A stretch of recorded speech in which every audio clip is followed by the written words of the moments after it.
Ang daming huli ah. Pareho na huli namin dito sa isa. Malma, nagtiis sa patay eh.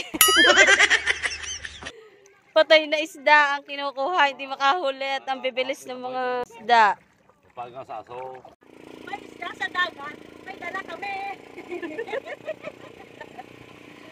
Aring habol na rin. At dahil nga nabalitaan baga naman ni Naga at Sol na madami daw dumaong na isda din sa gilid ng lawa, by di sugod lahat ang mga ares sakay sa tricycle na pumunta agad sa gilid ng lawa at talaga naman daw na ang dami daw dumaong na kanduli at saka biya nung gabi. Kaso ngayon nahuli na sila, tingnan nyo ang mga nahuli ngayon. At iisa, Diyos ko, nag-aksela ng oras, iisa naman palang mahuli. Malaki pa ang braso ni Ga sa kanyang nahuli. Kaya nga pala dumaong ang mga isda din talaga sa hanggang bibintian naman niga ang tubig. Napakainit ng tubig ng lawak dahil sa sobrang init ng ilalim ng bulkan. Kaya ang mga isda ay nagpupuntahan din sa pangpang. Kaya naman naglabasan sa kanilang lungga. Ito namang dalawang syokoy, punta agad sa lawa at mangunguhan. May dala-dala na nga mga laundry net at saka kulambo. Kung nais mo nga mapag-isa at ang hanap may kapayapaan at tahimikan sa buhay mo, doon sa bungangan ng bulkan ikaw magpunta, tsak na wala kang makarinig doong ingay.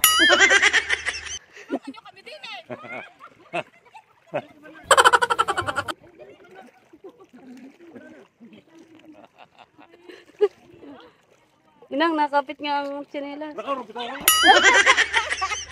Tingnan nyo naman at ang lalakas pa ng loob magtulong-tulong sa kulambong yung animo pang family member na ng kulambong dala.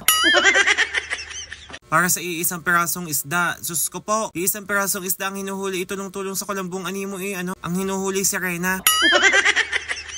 Tingnan nyo at may dala-dala pang mga laundry net. Akala mo na may tunay na madaming mahuhuli. Sus ko kainaman ang tatlo. Tulong-tulong pang animoy nagbubunot ng mga kung ano eh.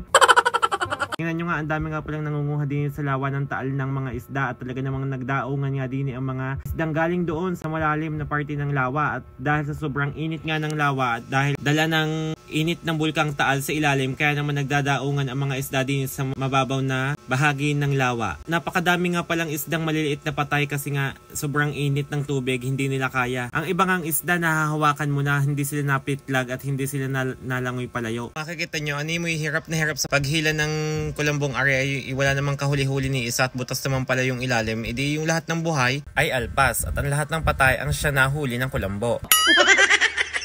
Malma, nagtiis sa patay eh.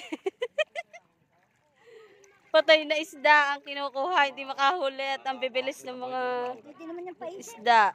Pag sa aso. Ba't dyan pa kayo nanghuhuli eh, di doon na.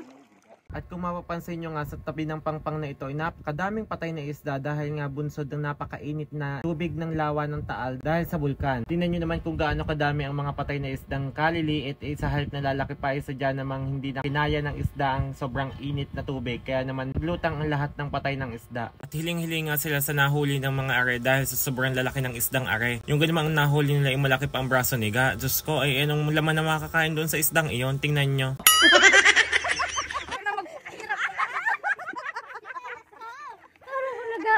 Tayo doon sa dulo nga daw.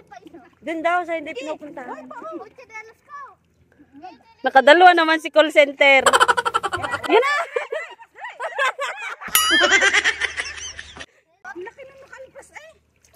Sayang.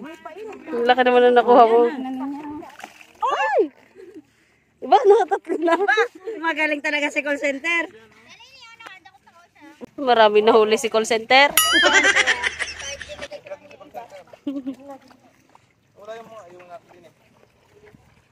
Yan ang mga batikang manghuhuli ng isda. Naman, pawisan ako bago ang mga isda'y nagtatakbuhan pa sa laot. Pag di yung nabasa na sa kaot ko. Ang nahuli. Ang dami ho, 5.